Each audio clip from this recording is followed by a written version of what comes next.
Train miss হওয়ায় কাল তো আর শ্বশুরবাড়ি যেতে পারিনি, তাই আজকের মিনি ব্লগটাও বাপের বাড়ি থেকেই করেছি। সকালে ঘুম থেকে উঠেই চলে এসেছি সোজা ফুল তুলতে।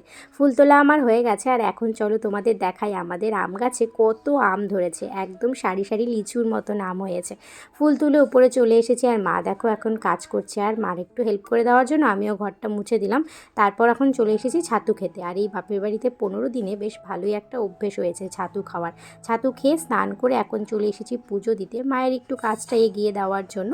আর এখন আমি আর মা যাচ্ছি ছাদে। বড় একটা ব্ল্যাঙ্কেট আজকে ধোয়া হয়েছে, সেটা রোদে দিতে। ছাদ থেকে নিচে এসে এখন আমি খেয়ে দিয়ে নিচ্ছি, কারণ বিকেলবেলা 3:30টায় ট্রেন। কাল তো মিস করেছি, আজ আর মিস করা যাবে না।